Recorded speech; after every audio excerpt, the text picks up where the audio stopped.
Okay, Haley, we do have quorum, so we can go ahead and start. Okay, perfect. Thank you, Rachel. We'll go ahead and call this January meeting to order. We will start with a roll call. So Rachel, if you will help us with that, please. Will you read the statement first? Oh, sorry. So I'm calling this to order. Good afternoon. Due to the governor's order, all members of the Public Assembly Facilities Commission are participating virtually. For virtual meetings, commission members will be muted until asked to be heard. At that time, they will be recognized and will be unmuted. When there is a vote, it will be necessary to take a roll call vote. A commission member will be recognized and will raise their hand and state their vote. Today's meeting is a public meeting per the notice posted on January 15th, 2021. Citizens can listen to the meeting if they have contacted the city manager's office to make necessary arrangements. The meeting will also be live streamed on the city's YouTube channel, which can be accessed at cityofws.org. A recording of today's meeting will also be available by Friday, January 22nd on the city's website. And we'll do the roll call vote at this time, please. All right, thank you. Haley? Present. Otis?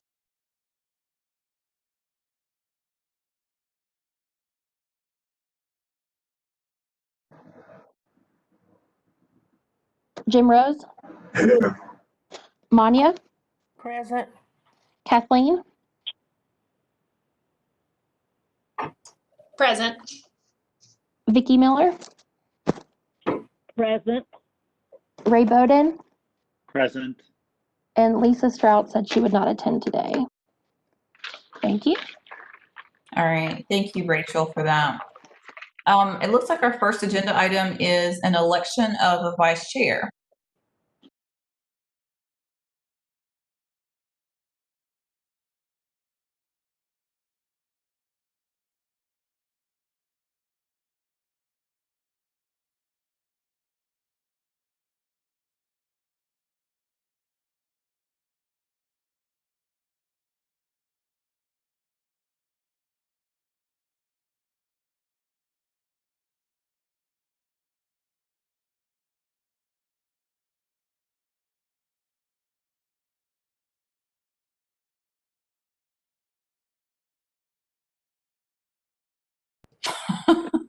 I nominate Otis. Otis, you have been nominated.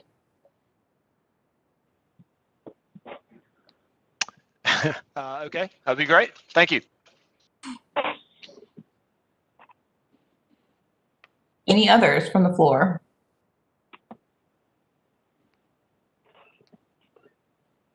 Hearing none, I think we can move forward. Could I have a motion to select Otis Noddington as our vice chair? So moved. A motion has been made, and is there a second? Second. A motion has been made and seconded. Is there any question? All in favor, we will vote by a roll call vote. Rachel? Okay, Vicky, Yes. Jim, Yes. Haley, Yes. Billy, Yes. Otis, Yes. Ray, Yes. Kathleen, Yes. Manya. Yes. All right, thank y'all. Thank you, everyone. That motion carries. Next, we'll move on to the approval of the November meeting minutes. Could I have a motion to approve the November minutes, please? I move for approval. November. Is there a second? Second. Motion has been made and seconded. Is there any question? All in favor, let it be known by your roll call vote. Rachel, please. Vicky, Yes. Jim, Yes. Haley, Yes. Billy, Yes. Otis, Yes. Ray, Yes. Kathleen, Yes. Manya. Yes. Thank you. Thank you all. That motion carries. We'll move on to the resolution recommending City Council approval of a new lease agreement with Winston-Salem Speedway for Bowman Gray Stadium.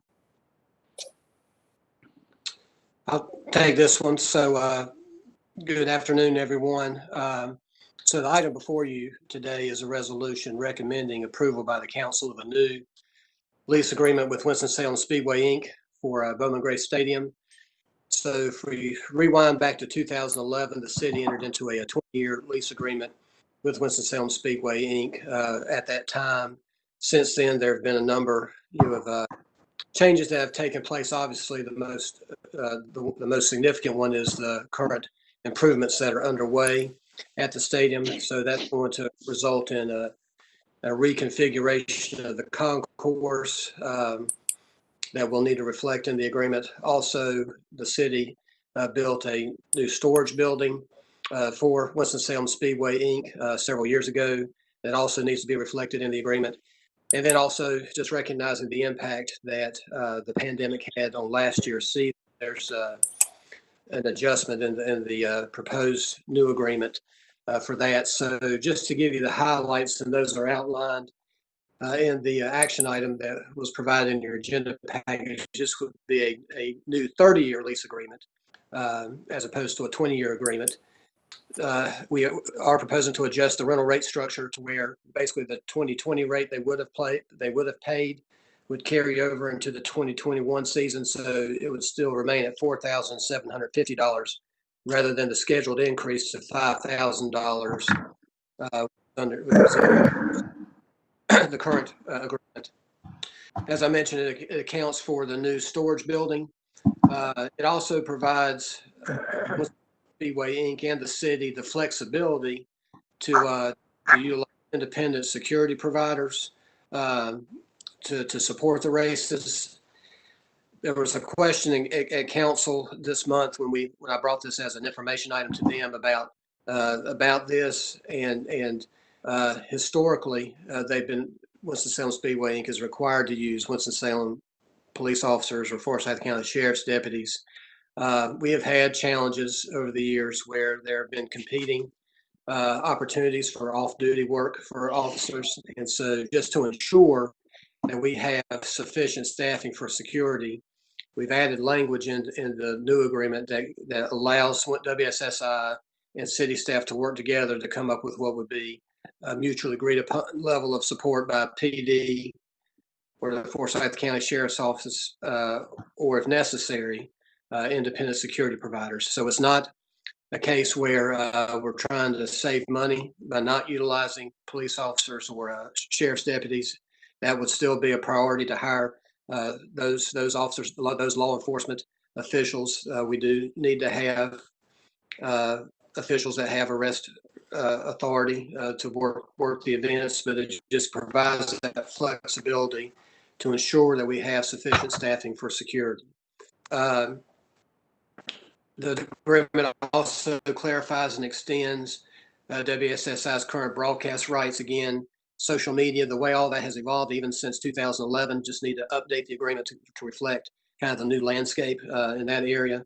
It restores funding for a capital improvements fund that is established in the current agreement, and we provided for it in the new agreement, but that $60,000 is spread out over the term of the new agreement, the 30-year term. We utilized most of those funds to build the new storage building several years ago. As I mentioned, we're also going to have an updated exhibit that shows the layout of the concourse, so it shows where Winston-Salem Speedway Inc. can have vendors and souvenir vendors. It also modifies the provision that we have in the agreement right now for parking. Right now, the current agreement gives the city the right to charge for parking for events, and that provision remains in there.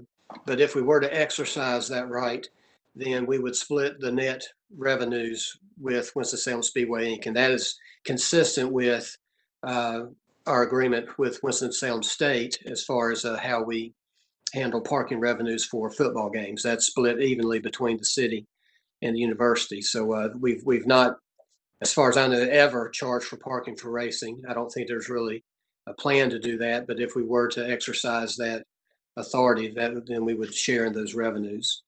And then lastly, there's some technical adjustments in the proposed agreement just in terms of updating the titles for city officials, those types of revisions. So this item is before you today. Your resolution would recommend to council approval of the lease agreement. That would go to council in February.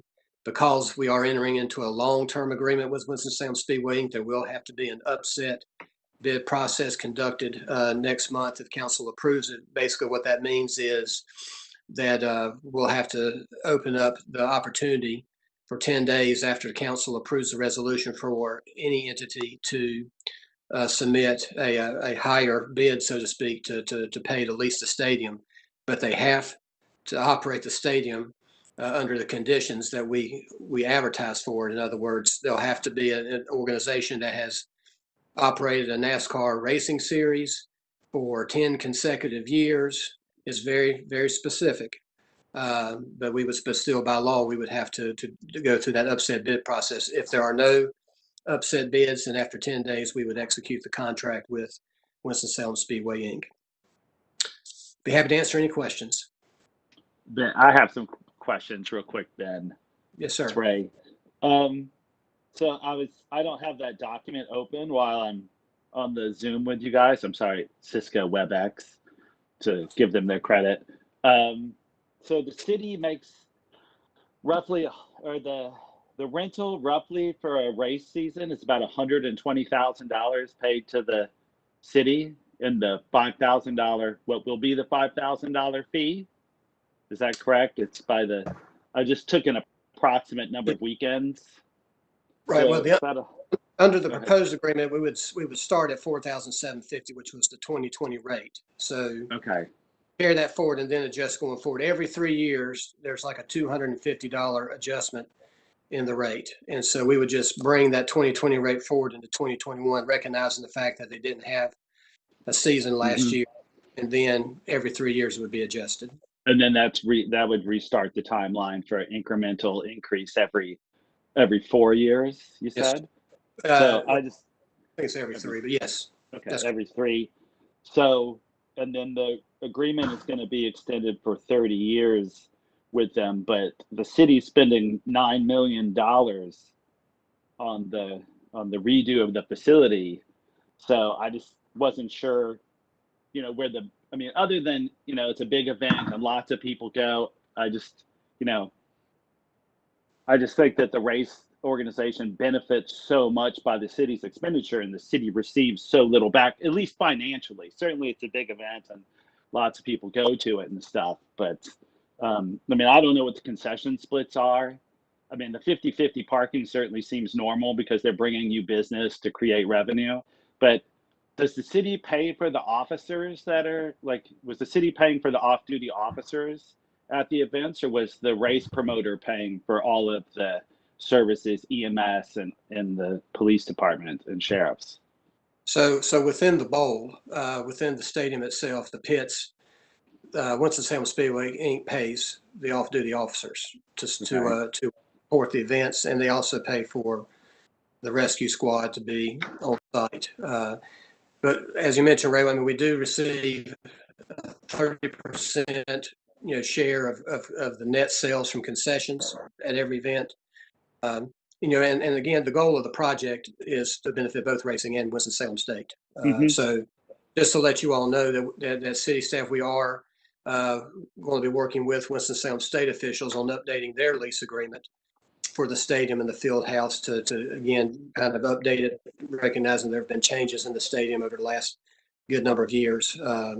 And so sometime in the future, we'll be bringing back a similar item for them. Okay. Yeah, that was just one question I had, but that's fine. I understand. Yeah, I was also curious. I know it speaks to what the 2021 rate would be, but it didn't. I appreciate you explaining that it's kind of $250 every 3 years. That seems a little low, especially if we're going into a 30-year lease agreement. That doesn't feel like it quite keeps with the inflation rate.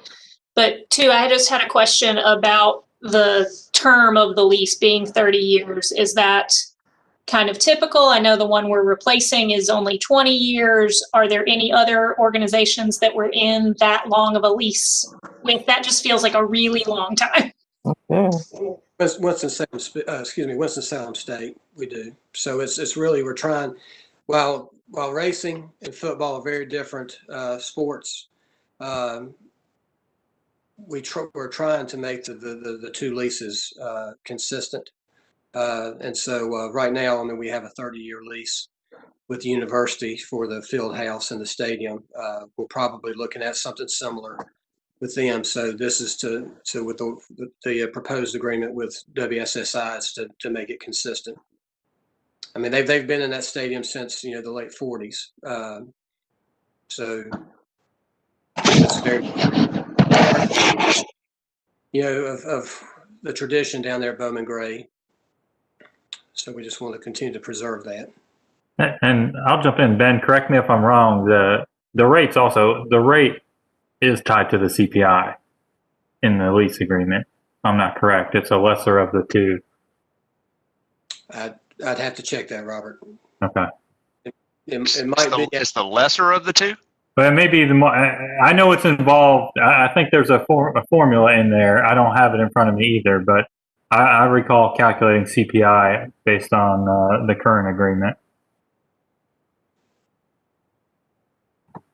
We can double check that, but I think that it's a prescribed increase for a certain number of years. And I can't remember if it's like a 10-year schedule, and then beyond what's specifically established, there's an adjustment beyond that. But I honestly can't remember whether it's based on the consumer price index or it just continues the every 3-year adjustment. And again, we're talking, $4,750 a race for 19 races. So as Ray pointed out, that's over $100,000 a season. Yeah, and a little bit more on that. Certainly, there's people that come to town and they stay at the hotel and there's some hotel tax. I mean, I see the benefit for the city, eating and, visiting restaurants in Old Salem or whatever else that people come into town for. I do have just one more question on that lease though. So in the time that the race guys are using the facility, does that preclude other events? Say if somebody wanted to come on a Thursday and have an event there, does the race entity hold that facility from Thursday to Sunday for setup and qualifying and then the shutdown? Or do they have it carte blanche across that timeline? Well, under the lease, they assume control of the stadium on March 1st, and then they operate the stadium from March 1st through the end of August. But the city does have the right to hold events, during the week, and and we've had very few of those over the years. I think there was a time where we may have had some battle of the band competitions, those types of events. And we certainly work very closely, with racing to make sure that, those events are scheduled in such a way that we're still able to prep the stadium and have it ready for a race weekend. But the city still can hold events there during the season. Yeah, it's just what with the expenditure, and we've all been there and stuff. So with it becoming a nicer facility, it may be a magnet location for some event to occur. So it's just a secondary question there. Right. Correct. Yeah, I thought that was a good question, Ray. Because it does sort of sound like with the terms of the upset bid as it's been written, it's going to be highly unlikely that any other group or organization would be able to come in and meet sort of the standards that have been set. And so if we're only getting paid on the Saturday nights that racing does happen, but we've given them control of the stadium for kind of a 6-month period, just want to make sure we're not excluding other revenue generating opportunities, knowing that there will be rain or certain race events that don't get held. Right. And as I noted, the agreement does allow for the city to hold other events. Yeah, a few years we did host Winston-Salem State graduation during race season. I think they're willing to work with us as long as it's not a racing related activity. That's keeping in mind they have most Fridays and Saturdays anyway, so it's really hard to book something of substance in that time period that's not on a Friday or Saturday. Just another question, then I'll stop asking ridiculous questions. But with the upgrading of the facility, and maybe it becomes a draw for other events, and certainly with the football program and the immense number of people that go to watch the racing there, is there not an opportunity to then explore a naming right for that stadium?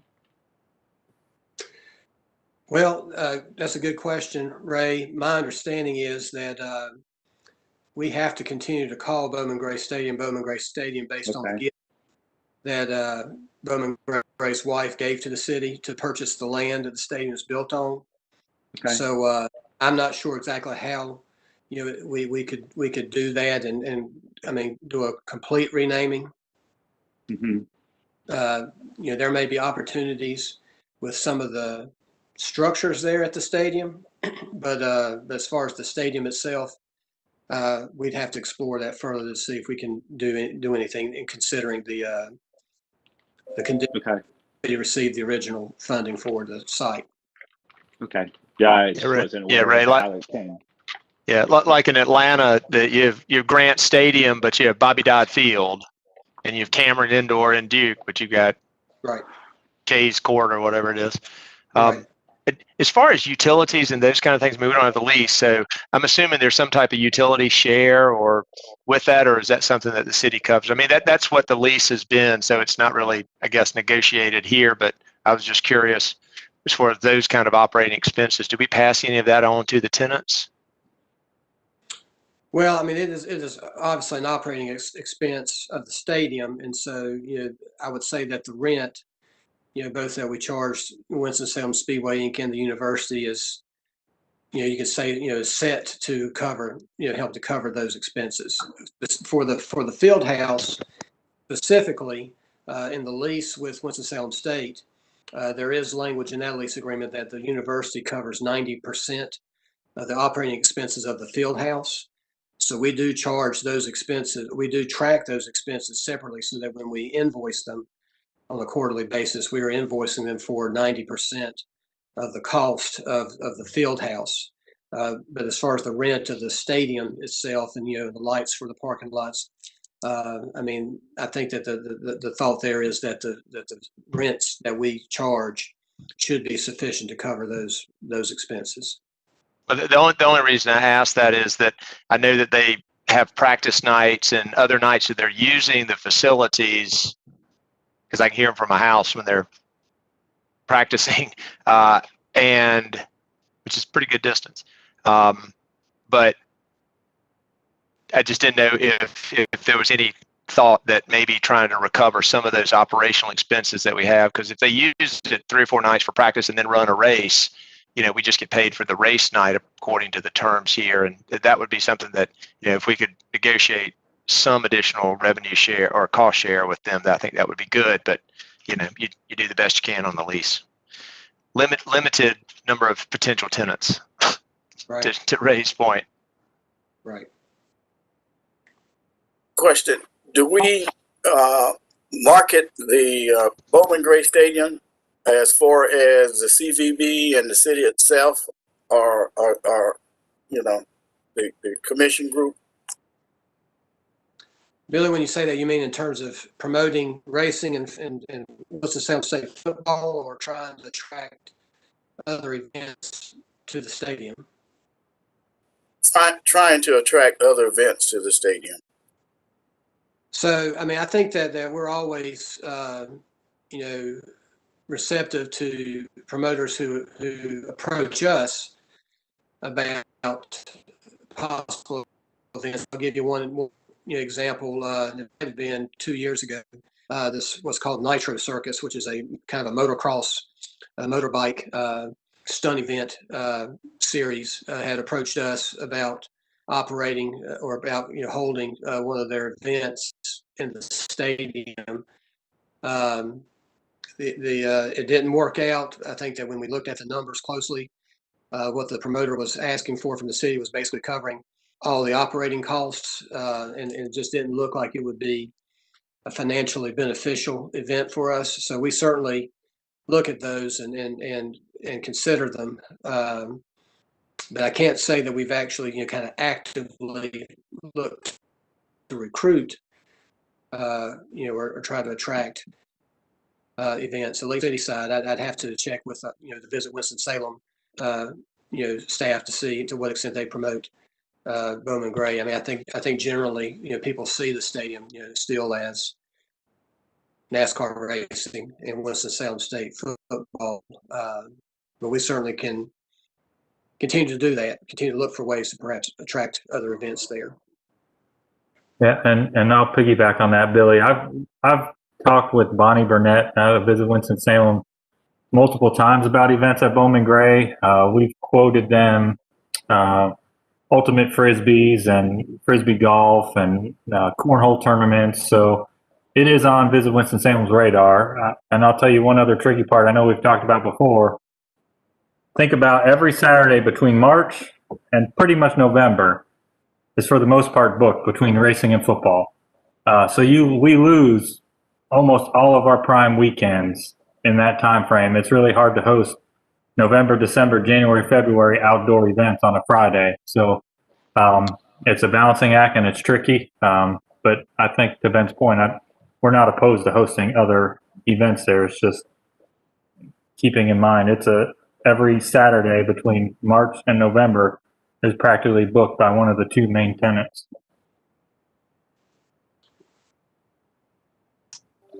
I know last year when we were first starting to deal with the pandemic and doing some budget projections, and it became clear that racing wasn't going to happen, that the fair reserve fund was being used to it was already being used to sort of supplement and cover Bowman Gray, and then had to be to a greater extent because there was no racing this past year. Not knowing kind of what April, May, June of this year may hold still, whether racing season will happen in 2021, what does that mean for sort of that fair reserves? Because I know kind of the projections that we saw last year, we were going to empty that out pretty quick and then not have anything kind of held back. Right. So Kathleen, that's a good question. I mean, it is uncertain, what the season, what we'll be able to do. I mean, whether we'll be able to operate at limited capacity or, full capacity or no capacity. So, we are being conservative in our financial projections, assuming, that, we might get off to a kind of an unsteady start, with the season. We've briefed the council. The council has seen the projections of fairground reserves. They know that we're going to go into the negative, and I think they recognize the fact that what that may require would be basically general fund subsidies going forward until we can rebuild those reserves, with hopefully successful fairs, going into the future. So we are entering a time where the operations could be subsidized. I have a question. Also, this is Manya. So, did they opt out of charging for parking, or did the city decide not to charge for parking at the Speedway? So the city has not charged for parking at Bowman Gray. I mean, from what I've been told, I think since racing has operated at the stadium. And so there was a good number of years ago, the council did consider implementing a parking fee for racing, and there had a lot of resistance from folks in the community, and so that recommendation did not go forward. So it continues to be something that we don't do. Our focus is just trying to make sure there's sufficient parking, and if anybody's been down there on a race night, folks park about wherever they can find a available blade of grass to park on. And so logistically it could be a challenge, but we've not considered implementing a parking fee at this point. It seems like it'll help if we run in a negative. I don't know. This is my thought. That's definitely a valid question. I think it's just, I think there's concerns about the impact that it could have on attendance. I think that we would probably have to look through other elements of the agreement. If the city were to seek, some additional revenue through parking. Again, now under this proposed agreement, we would be sharing those revenues with Winston-Salem Speedway. So obviously they would be benefiting from it as well. But I think they're concerned, what charging for parking would do to attendance. It's different from the model that we have for football, because parking revenue is definitely a revenue source that the university depends on, as the revenues that are generated from football. They have different parking packages that they charge. So it's that's a choice by the university to want to charge for parking, and then we assist obviously with the administration of that, the management of that. I have a question on that parking element, and an additional question. Is the ticketing, because it's been a long time and I went as somebody's guest when I was at the race, but is there a service fee? First of all, do they use the city's Ticketmaster account can you pre-purchase a race ticket through the box office at the fairgrounds to the Bowman Gray events? And is there a facility surcharge on the cost of entry to the facility?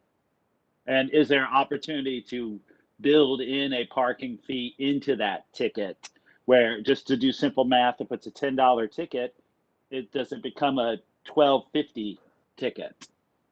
And I understand that would still cost a 50-50 split, which would even let Winston-Salem Racing make even more money, but then at least the city can get some parking out of it, even though it's hidden in the charge, in the ticket fee.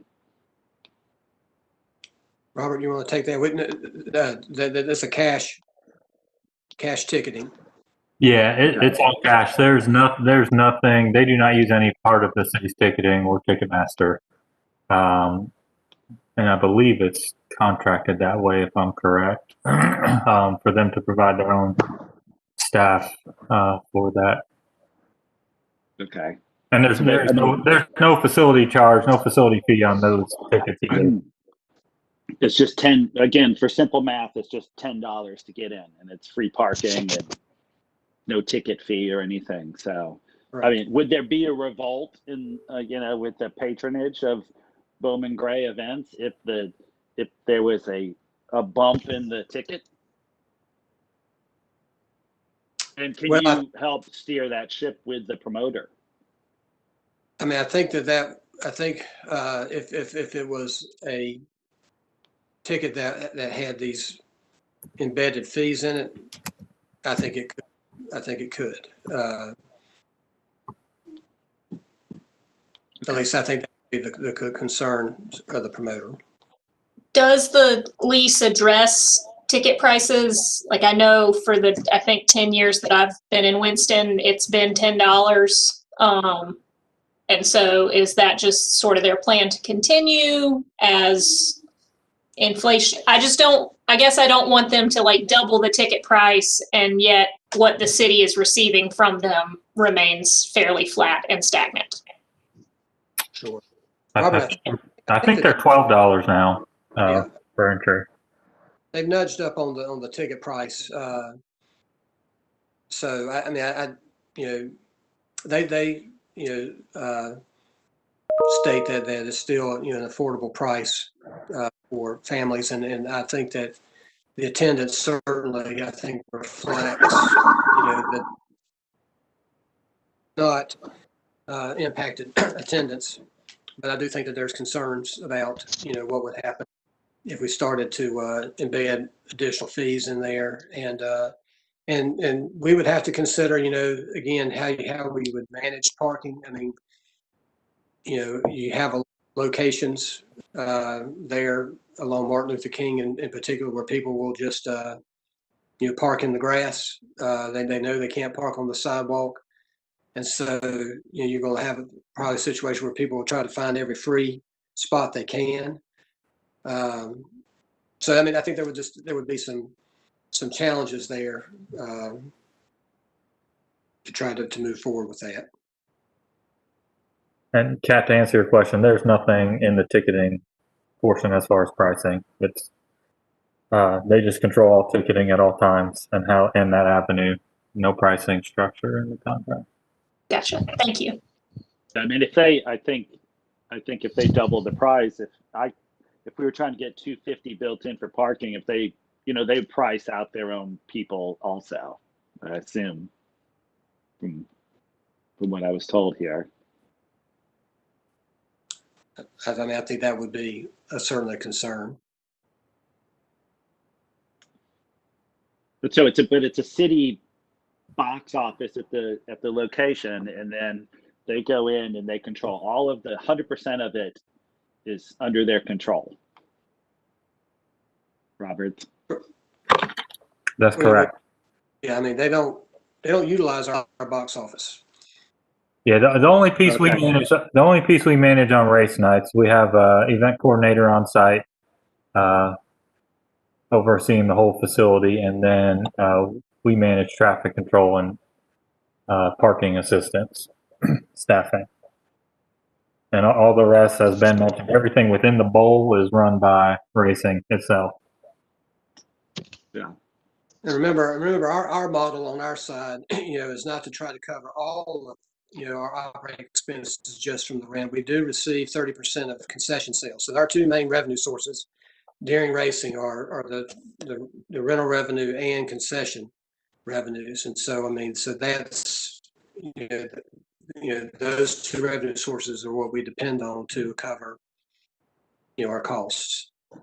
Yeah, like I'd said before, I certainly appreciate the return on investment to the city and all of the things that racing event brings to Winston-Salem outside of the racing night. I mean, it's a win to have it there. Certainly, plenty of people attend those events and spend dollars elsewhere. Question two, this is Manya. But for the race, don't you think they bring coolers into the stadium? Don't they bring stuff in? They don't- Yes, that's kind of a tradition of racing. I mean, it's to still, bringing in cold. I mean, there are certain strict restrictions on that. They can't bring alcohol. But they can bring drinks and snacks. But yes, they can still do that. Okay.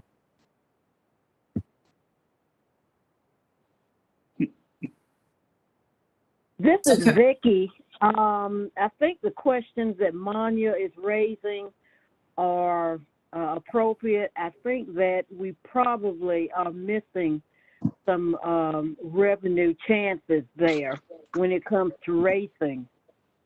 As we're using with Winston-Salem State, I think that we probably can recover some revenues, with racing as well. Well, I mean, the one area that we don't exercise is parking. The current or the proposed agreement, keeps that provision in there, but just establish it as a revenue sharing opportunity. All I can share with you is that it has not been something that's been exercised for decades. And while I recognize the fact that just because you've not done it doesn't mean you shouldn't be considering it going forward, particularly in light of our financial challenges. I think the concern would be, what would be the impact on the tenants. I will tell you that according to what I've been told, there are no weekly event tracks that charge for parking. So we could put Bowman Gray at a competitive disadvantage by charging for parking. No other weekly series. So if you go to Ace Speedway, Caraway Speedway, Elkin, all these other weekly small track series, they don't charge for parking. And so that's something that we'd have to consider as well. And Ben, just to be fair on both sides, I think it's fair to say that with racing, we work with the client and they choose not to charge for parking, and that's a mutual decision. And with football, they choose to charge for parking, and that's a mutual decision. I don't think we're not making this decision on our own. It's with the two main clients. Parking in football is a major revenue source all over the country. And as Ben stated, parking at these small racetracks, these weekly racetracks, is not a part of that atmosphere. So I think if racing came to us and said, hey, it's time for us to charge for parking, I think we would say, let's charge for parking. I think Robert's correct. I think he's absolutely correct. And there really are two different models, event models in that regard. I mean, it's something that is a mutual decision, both between the city and our tenants. Parking in the 8 years I've been here, it's like parking is the third rail of Winston-Salem events. You don't want to touch that rail. So, Winston-Salem Open, it's the demographic of tennis is fairly high. We have plenty of German cars in the parking lot at tennis, but we can't charge for parking or those people freak out. Or if Wake charges $20 for a big country concert, then people freak out. So just, the parking, I don't blame that guy for not trying to charge for parking because people will go nuts. But any other city in America, you pay $50 to park in some places. Well, and again, Robert's point, I think, is a good one. I think that can't be, I think, really emphasized enough, that this, the issue about parking is a decision that the city and our tenants make jointly, and in regard to racing. We are trying to be consistent with what other small tracks weekly series do, because if anybody was following what happened last spring, and Bowman Gray being the city facility, when the governor implemented his restrictions, we were going to adhere to those restrictions, and if we were following it in the papers, the track north in Burlington didn't do that. And I can tell you from firsthand experience, having driven up there one Saturday night, didn't go in, but I drove by there one Saturday night, the place was packed. The place was packed. So I think there's legitimate concern that if you do anything that could discourage a fan base from attending one weekly series versus another, I think that could be real. Mm-hmm. In most cases, all those other tracks are privately owned anyway. That's true. That's a good point. In other words, they would just say the Winston-Salem Speedway gets the gold mine and we get the shaft, huh?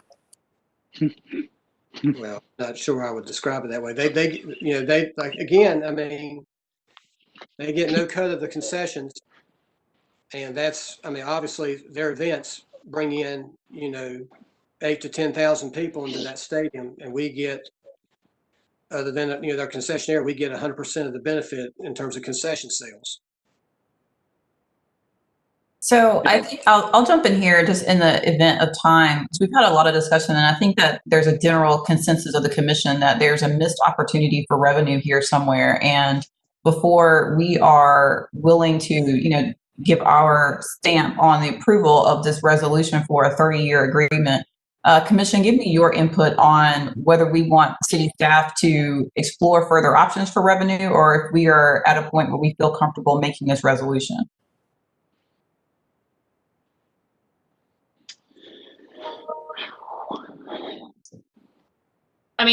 Personally, 30 years is a really long time, and I just would like to know that if we get 5-10 years down the road and realize, like, this is not as beneficial for the city as it is for the race promoter themselves, and it just doesn't seem to really be an equitable lease, like, are we just stuck for the following 20 years, or will there be opportunities to kind of revisit and revise? So, well, I can respond to that. So, we are right now, in the middle of a 20-year lease agreement. It went into effect in 2011. It's scheduled to be, to expire in 2031. So obviously, we're coming, to the commission and ultimately to the council, to update the agreement. And I think that, who knows what circumstances may be years from now that we could revisit the agreement. And if I could, I'm looking at the contract real quick that's kind of drafted up. It does say the city can review and negotiate the contract for years 2028 through 2050. Now, I don't know if that's what you're referring to, Kat, or Ben, if you've seen that, but that is in there as far as if after 4 years something is right, it can be mutually agreed upon beyond that. Ben, I just have one more quick question. As I was saying before, I appreciate the ROI on all the external pieces, but has the city ever conducted a economic impact study for the races that go on there, or if Winston-Salem State has done it for us? Has that ever happened? Not recently. I'm not, and I'm honestly, Ray, I'm not sure. Robert, do you know if No, I'm unaware of any of that. No. Okay. Because that's a way to look at and say, here's all these other dollars and hotel tax and sales tax for all the other items and stuff, where over the 30 years where Winston-Salem recoups 3-point-something million dollars of the $9 million spent now, but there's a net gain over that time period, removing any continued infrastructure over the next 30 years. So, yeah, I think it'd be a fair case study to look at those dollars that are brought in outside of Saturday night. We can certainly look to do that. Are there others on the commission that want to weigh in whether we are prepared for this vote? It seems like there's a lot of concern about this particular issue before we move on.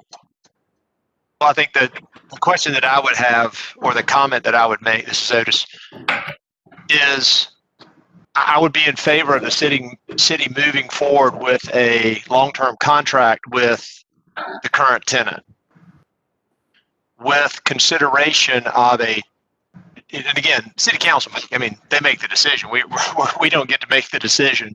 But I would move that we approve a recommendation for a long-term contract with consideration of a 20-year term. And I understand Ben's comment about Winston-Salem State's contract being 30 years and looking to do a long-term that, and obviously we would leave that to the city council's determination. But with enhancements to the contract to explore other reimbursement, really, or revenue enhancements, cost sharing expenses, and I get back to sort of the use of the facility. It's a full service lease, but they can use this facility 4 days a week. I don't know if the lease payments are covering our cost. But the concession revenue, I guess, is where we're sort of collecting some revenue off of that. But I just think that there are some revenue opportunities that should be explored in the lease, or at least some cost sharing. You can determine the utilities used per day and determine some kind of expense pushed back to them. But again, there's only one tenant that's going to ever occupy that space, and there's so much you can push that rope. Understand that, Ben, that you do have a tough situation there. You don't have a competitive situation, really. This is Vicky again. I have a question. I assume that the races are normally well attended. They have large crowds. Yes. Yes. Okay. And it's hard for us to kind of pin an exact figure. I mean, Robert, you can weigh in on this. I mean, there are particular race nights that the stadium is absolutely packed. This is from my own personal observation, and that's usually the first few races of the season, and then ladies' night races. They usually have a monster truck event through the season, and then after that, it's maybe a couple thousand people fewer, but it's still probably in the 7,000 to 8,000 range, I would guess. Robert, what do you think? Yeah, I would agree. I mean, we don't ever get a fixed number from racing, but based on capacity, we know it's anywhere from 7,000 to 14,000 folks in the stadium. So when the race event owner is not in Winston-Salem from March to August, he's on his private island in the Caribbean.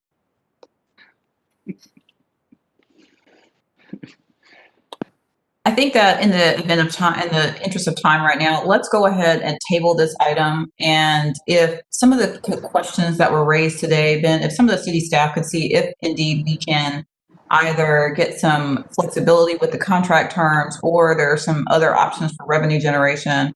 And we can discuss that in our next meetings. I don't know that the commission is ready at this point to give full approval of this particular resolution. And commission members, please weigh in if that is not the case. Thank you all. We'll go ahead and move on to the briefing on the use of the fairgrounds for the vaccination sites. Ben, you want me to kind of take a lead on this? Why don't you go ahead and do that, Robert? Okay. Yeah, so County a few weeks ago, maybe a month or so ago, regarding operating a mass vaccine clinic on site at the fairgrounds, referencing multiple locations, one being the Midway, one being the education building. It looks like there's an agreement that's going to come to fruition and will encompass some of those locations, but primarily starting, I believe they're going to try to start next week, as early as next week, if not sooner, to start mass vaccinations in the education building, which will be run through the county. And there's also a partnership with Wake Forest Athletics and the use of the LJVM Coliseum parking lots.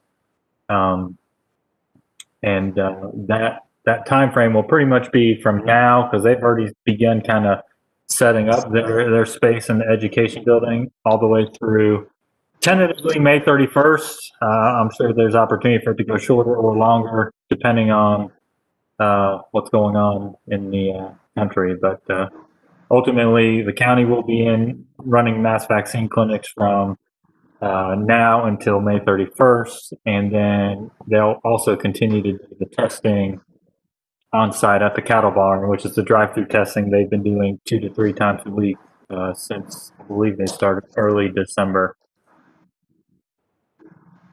And Ben, I don't know if you have anything to add. I know you've been working closely with county. So county management has taken a proposal to the county commissioners. They did so last week. So we've been allowing them to use the livestock barn for, a testing site, as Robert mentioned, at no cost. The education building, we would enter into an agreement with the county to provide use of that building for $200,000 from the point of that they start the agreement, which I think they're proposing the agreement would officially start today, and then run through the end of May. Basically, we would be recovering our direct expenses that we would incur. So basically cleaning, security, a little bit of utilities, but it would not, we would not be charging any rent for use of the space. I think recognition, that this is a high priority need for the community. We're going to be one of 3 mass vaccination sites. And so the city wants to be a partner with the county in making this happen. And so, but we wanted to make sure at least we were covering any direct expenses that we would incur to support the building. And just one final note. So the county commission will be considering this agreement for approval, I believe, this Thursday. And then I'll be taking an item to council to basically ratify the agreement probably in February.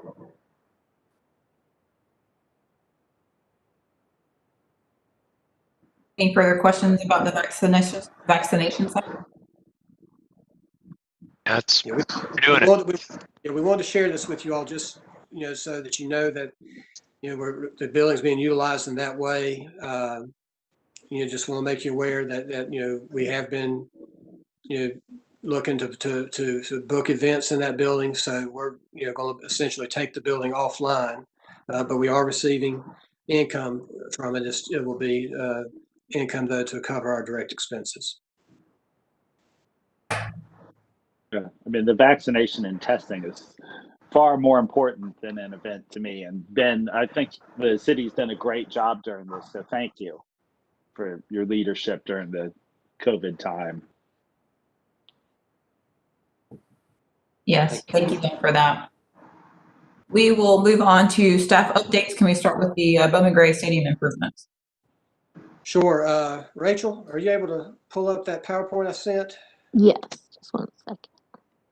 So Frank L. Bloom and WC Construction are contractors for this project, and they started work in November. And just wanted to share just some, real quick slides. It's in my mind, and I'm certainly no contractor, not expert in building, but Rachel, if you'll go to the next slide, just wanted to share with you. So the first focus of the project is building the new east side restroom and concession stand. So if you can see there in November, they've leveled both, where if anybody's been there can remember, there were restrooms on that side of the concourse. Those were gone within days. In December, they were already, had already installed the footings and were starting to install the plumbing. And then I literally took these pictures last week, and you can see there on the left side, that is the east side restroom. It's a huge building. I don't think that the architectural renderings that we shared with you all do justice with the size of that building. It's going to. I'm very excited about it. And then on the lower right-hand side, you can see the new east side concession stand. So they've already got a roof on it. The schedule is to get those two buildings online by the start of racing. We're keeping what we call concession stand number 2, which is at the bottom on the south end of the horseshoe, open until that east side stand is fully functioning and up and going, and then we'll demolish that stand at some point. If you go to the next slide, Rachel. And then the next one, this is the drainage work around the track. So I think everybody kind of gasped a little bit when we saw how torn up the field looked. But the drainage work has to go in first. And that's going to benefit both the football field as well as the track. We've got a new system basically that's been designed and is being installed that will be able to direct the stormwater runoff off the track, and really even out of the stands that comes off of the steps and out of the stands onto the track. You funnel that out into large piping. And so once the drainage work is done, then here in the coming weeks, they'll be looking to regrade the football field and install sod. That's probably going to happen towards the end of March. So it's going to really be a real coordination effort with racing, because they'll be practicing in late March. But the contractor is trying to wait as long as they possibly can to install the sod to ensure that it'll take, because we don't want to install it too early when there's still a possibility of having extremely cold weather. But right now it looks torn up pretty good down there around the track. But we're very excited. I mean, this was another major goal of this project, was to improve the drainage around the track. Ready to go to the next slide. And then just a couple of other works in progress I wanted to share. You can see there that this was taken on the left-hand side, the west side concession stand site. That was taken several weeks ago. If you were to go down there right now, they've already got the footings and some of the masonry work going up on the west side concession stand, and kind of more in the foreground. You don't see it in the picture, but they've already leveled the west side restrooms and the west side concession stand, and going to be starting work on that on kind of a mirror of that east side restroom on the west side. So it'll be a huge restroom there. It won't be ready by the time the racing season starts, and so we'll be bringing in I think very nice mobile restroom units. They'll be more like trailers. They won't be like a row of porta johns. They'll be real nice trailers that we'll be bringing in to make sure that there are facilities on the west side of the stadium. And then the last image there on the right is the sewer service, and showing that, but also to remind everyone that part of this project, another major goal of this project, was to improve were utility upgrades, in particular to improve the water pressure in the stadium. And so very much underway, and we're just, I think, very excited about the progress that Frank L. Bloom and WC Construction have made. Knock on wood, last week was a good weather week. I think this week's a good weather week. So I'm really, I'm trying to find every 4-leaf clover I can find that we won't have a winter wonderland this year, that we'll have good mild weather, because they are making, I think, great progress. I'll be happy to answer any questions.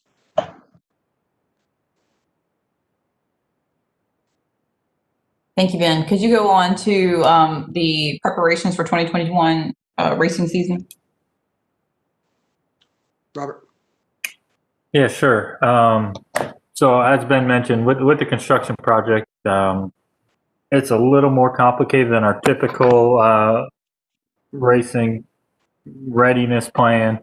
So typically we work with the racing group and provide a monthly spreadsheet of tasks and duties that we're completing leading up to race season. We will be also working this season with the construction group on kind of tightening up those areas that need to be addressed based on where they're at in the construction process and fitting those into our weekly timeline. So when racing season's here and even when it's ongoing, there will be a consistent checklist for both us and the construction group to ensure that the racetrack's ready for racing from the racing promoter standpoint and the public attendance standpoint. So I think we all feel pretty good about that direction, and that will be in good shape. I believe the first race is April 16th, if I'm correct, somewhere in that time frame. But as of now, we're on schedule. There's a few things that are changing. So, for example, typically in January, we're cleaning up the concourse and trimming trees and removing any debris and leaves that are on the track and in the concourse. Well, we can't really access that with our landscaping crew at the moment. So we'll push that back as that fits with the construction schedule, and we'll work on the other items that need to be addressed. Thank you, Robert. Can we operations, the state status of the fairgrounds operations and reopening? So I'll just keep going on that one.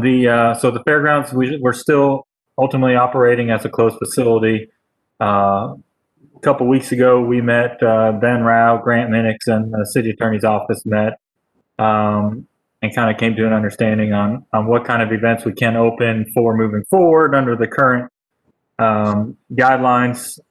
So if there's opportunity, we have the potential after February 1st to where we could host convention style events with a maximum capacity of up to 100 people. With that being said, our only usable building would be the home and garden building, with the annex still operating as an ice rink under the gyms and fitness center regulation. And then the education building will be the vaccine facility. So we still have our home and garden building, which could be open for small meetings as necessary. And I'll just jump kind of back to the vaccine piece. And with this piece, we are having to relocate or move clients that are already contracted in the ed building between now and May. There was about, I think, 10 to 15 events.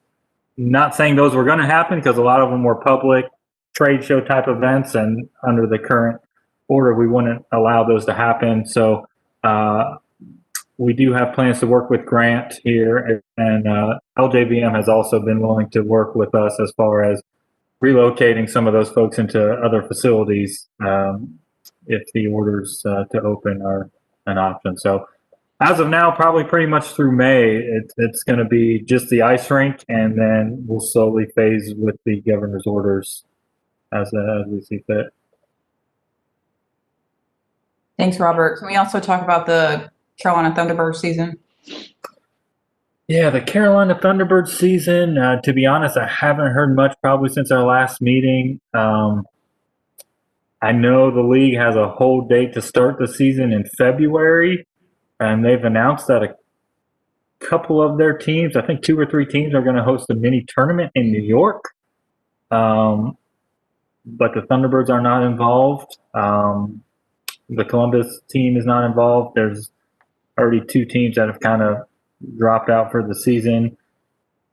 So with that being said, I don't have really much more info on the Thunderbird season. I don't think it's likely. I haven't been told it's not going to happen. I haven't been told it's going to happen at any specific time. I did reach out to them last week and told them that as of now, we're going to plan on taking the ice out on March 21st, which is probably 2 to 3 weeks earlier than if they had a normal season. With us losing the education building, there's opportunity for us to move those clients that were in the education building into the annex by removing the ice a few weeks early. It would just make sense for us. So that's all I have on the Thunderbirds. Hopefully, I would assume by the next time we meet, they'll have a final decision on their season as a whole. Thank you, Robert. Grant, can we get an update on the Benton, please?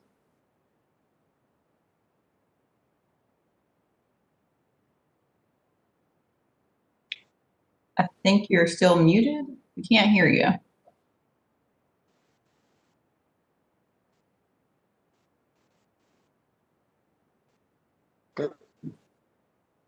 Well, we got no sound from Grant. Ben, any particular updates on the Benton side there? Yeah, I mean, I think that, probably what Grant would tell you is, I mean, we've got all the measures in place, the signage, the protocols to be prepared to host events. We were operating under the current mass gatherings restrictions, and at least as far as they relate to conference centers, where we can have no more the lesser of 30% of our capacity, or 100 people. And for the Benton, that would apply to each of the rooms. We're just kind of in a holding pattern, but still looking ahead and hoping that we'll that point where we can start booking larger scale events later this year. Thanks, Ben. Can we get an update on the Grand Pavilion Conference Center lease and refresh project? Yes, I believe I shared with you all last month that, well, let's see, last month you didn't meet, maybe in November then, that the city is in discussions with the owner of the Embassy Suites Hotel over their lease of the city-owned Grand Pavilion Conference lease. They have not paid us since August of last year, August of 2019, excuse me. So it's up to about $800,000 that they owe the city. We, in late October, sent them a letter notifying them that they were in default. We're trying to work through a timeline for developing a new lease or amendments to the current lease, where we'll put into place a payment plan for them to pay us back the rent that they owe us, what we call both the pre-pandemic rent and also the rent that they owe us during the pandemic, when basically everything was shut down. Our end result here is to come to an arrangement where the city retains management and operation of that space, and we basically end the lease agreement with the owners of the embassy, so that any revenue that's generated in that space, the city retains, and we would apply that towards paying the debt on the renovations that we did back in the early 2000s. And then at the same time, we're also finalizing the design and the specifications to refresh that space. It looks very tired, and we want to really reposition that space and ultimately market it as an extension of the Benton. And so our hope is to advertise for bids for those types of improvements at the end of this month. Get bids probably towards the end of February. Take an item to council, hopefully in March, for them to award a contract for the work, and then probably start the work. Well, here again, hopefully start the work in late April, early May. And then after that, maybe about the middle of the summer, we'll be in a position where we can host events in the space again. So we're excited about it. We're really trying to move as quickly as we can on getting that project underway, so when the time comes that we can have larger scale events, that space will be ready. And that, Haley, I'll just go into the last one very quickly. The Truist Stadium, which used to be BB&T Ballpark, is part of the Public Assembly Facility Commission's oversight. But this is an item that's become a priority of the mayor and council. And so, I think if you followed along in the papers, the team approached the city about restructuring the current lease with them, both in light of the pandemic and the fact that we didn't have a minor league baseball season last summer, and also because of the restructuring that's going on within minor league baseball, what is called contraction, where Major League Baseball is looking to reduce the number of teams from 160 to 120, and then there are a lot of teams, a lot of cities throughout the country that have already lost their teams.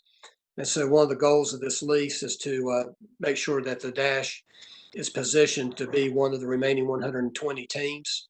So we are, the lease agreement would reduce the lease payment that the team would pay from about $1.5 million down to $750,000, which brings that lease payment more in line with what other teams that reside in newly constructed stadiums around the state are paying. If you look at what the Fayetteville Woodpeckers pay the city of Fayetteville, what the Kannapolis play, or Cannonballers, I think, pay the city of Kannapolis, what the city of the High Point Rockers, what they pay the city of High Point. This lease payment brings it more in line with what other teams are paying.